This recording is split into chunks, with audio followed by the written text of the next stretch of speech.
Hello friends, welcome to our YouTube channel. ఈరోజు మనం రాగి పిండితో ఉప్మా ఎలా ప్రిపేర్ చేసుకుందామో చూద్దాం. ఇది పిల్లలు కూడా చాలా ఇష్టంగా తింటారు.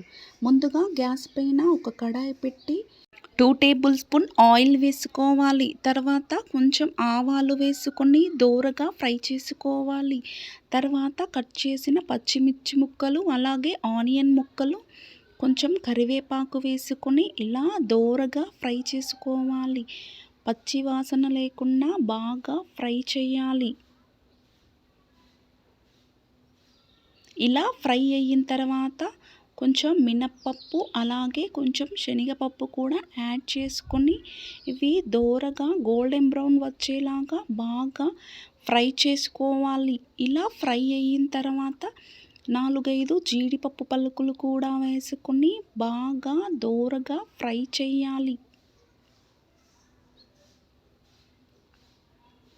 ఇలా ఫ్రై అయిన తర్వాత చిటికెడు ఉప్పు కూడా యాడ్ చేసుకొని బాగా ఫ్రై చేయాలి. ఇలా ఉప్పు వేయడం వలన ఆనియన్ ముక్కలు కూడా త్వరగా మగ్గుతాయి. ఇలా చూడండి ఎలా ఫ్రై అయ్యిందో. ఇలా ఫ్రై అయిన తర్వాత మనం ఒక కప్పు బొంబాయి రవ్వని తీసుకొని పచ్చివాసన లేకుండా పోపులో బాగా ఫ్రై చేయాలి.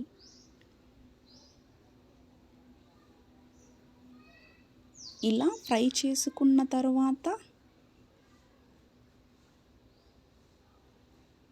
చూడండి ఎంత బాగా ఫ్రై అయ్యిందో. ఒక కప్పుకి 1/2 కప్పు రాగి పిండిని యాడ్ చేసుకుని దీన్ని కూడా సమానంగా కలుపుకోవాలి. ఇలా బాగా కలుపుకున్న తర్వాత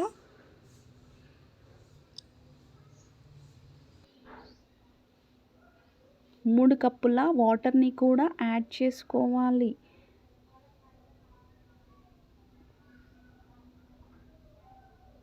గ్యాస్ సిమ్ములో పెట్టి ఇలా ఉండలు లేకుండా కలుపుకొని లిడ్ పెట్టుకోవాలి. ఒక 5 మినిట్స్ ఉడికించుకోవాలి. ఇలా చూడండి ఎలా ఉడుకుతుందో. ఇలా ఉడికినప్పుడే మనం తగినంత ఉప్పును వేసుకొని ఒకసారి బాగా కలుపుకోవాలి. ఇలా కలుపుకున్న తర్వాత మళ్ళీ ఒకసారి లిడ్ పెట్టి మళ్ళీ ఒక 2 మినిట్స్ అలాగా ఫ్లేమ్లో వదిలిపెట్టాలి. చూడండి ఉప్మా ఎలా అయిందో. తర్వాత కొంచెం కొత్తిమీరని యాడ్ చేసుకొని కలుపుకోవాలి. చూడండి ఉప్మా గిన్నెకి అంటకుండా ఎలా సెపరేట్ అయ్యిందో. ఉప్మా చాలా టేస్టీగా ఉంటుంది. అలాగే రుచికి రుచి, ఆరోగ్యానికి ఆరోగ్యం. ఈ ఉప్మా రవ్వ చిన్నపిల్లలు కూడా చాలా బాగా తింటారు. చాలా బాగా టేస్టీగా కూడా ఉంటుంది. అలాగే నా వీడియో కనుక మీకు నచ్చినట్టయితే లైక్ చేయండి, షేర్ చేయండి, సబ్స్క్రైబ్ చేయండి.